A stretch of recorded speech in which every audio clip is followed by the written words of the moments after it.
आपण आज माजलगाव तालुक्यातील खराड आडगाव शिवारात आलेलो आहोत आणि त्या शिवारातील एक शेतकरी, काय नाव आपलं, संदीप शेजूळ, त्यांच्या शेतात आलेलो आहोत। त्यांचा जवळपास 10 ते 15 एकर कापूस आहे। 2 दिवसापूर्वी आपल्या मराठवाड्यात बीड जिल्ह्यात माजलगाव तालुक्यात जी अतिवृष्टी झालेली आहे त्या अतिवृष्टीमुळे त्यांचा कापूस हा पूर्णपणे उद्ध्वस्त झालेला आहे। आपण व्हिडिओमध्ये बघू शकता, संपूर्ण 10 एकर प्लॉट या प्रकारे झालेला आहे। या शेतकऱ्याने आपल्या आईचं, आपल्या बायकोचं, आपल्या बहिणीचं सोनं बँकेमध्ये गहाण ठेवलं होतं। खाजगी सावकाराकडून 3 रुपये 4 रुपये टक्क्यांनी पैसे काढले होते, पेरणी केली होती। त्यानंतर त्या शेतकऱ्याने 4 वेळेस ह्या कापसाला खत पेरला, 5 वेळेस फवारणी केली, 4 वेळेस खुरपणी केली।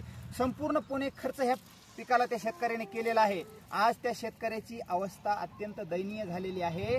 त्यांनी जो खर्च केलेला आहे तो देखील निघणे अवघड झालेला आहे। आपण या ठिकाणी त्या शेतकऱ्याच्या व्यथा जाणून घेऊ।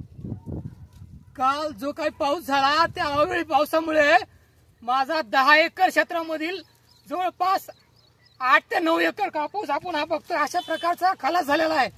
मी या ठिकाणी 3 रुपये टक्क्याने व्याजाने पैसे काढले होते आणि त्या पैशामधून हे जे काही पीक आणलं होतं त्याचं मातीमोल या ठिकाणी आपण सर्वजण पाहतात।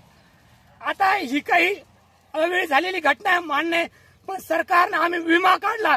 गेल्या वर्षीचा 25% अग्रिम देऊन आम्हाला बोलवलेला आहे, गेल्या वर्षीचा 75% विमा यांनी दिलेला नाही। या वर्षी विमा काढलाय ते मध्ये आम्ही 3400 रुपये किंवा 3000 रुपये सरसकट मदत देऊ। अहो यांचे लेकर 3400 रुपयाचे चॉकलेट खाते तो, आणि आमच्यासारख्या गरीब माणसाला हे 3400 रुपये सरसकट अनुदान म्हणून शेतकऱ्याला देतात। अशी शेतकऱ्याची वाईट अवस्था आहे। आज माझ्याकडे नाही ना म्हणलं तर 4 ते 5 लाख रुपयाचे कर्ज आहे आणि हे कर्ज मी फेडणार कसं? एवढे पैसे मी व्याजाने काढलेत। अशी जर परिस्थिती आली, जर मला शासनाची भरघोस मदत जर नाही मिळाली तर फाशी घेतल्याशिवाय माझ्याकडे दुसरा पर्याय नाही। मान्य किंवा कोणत्याही माणसाला आयुष्य संपवटत नाही, पण जो काही लोकांचे पैसे व्याजाने घेतलेत त्यांची जी काही घराली ते येणारच आहेत, ते आपण थोडंच त्याला थांबवू शकतो। त्यामुळे माझी सरकारला विनंती आहे की सरकारकडे लक्ष द्या, शेतकऱ्याकडे लक्ष देऊन शेतकऱ्याला भरघोस मदत द्यावी।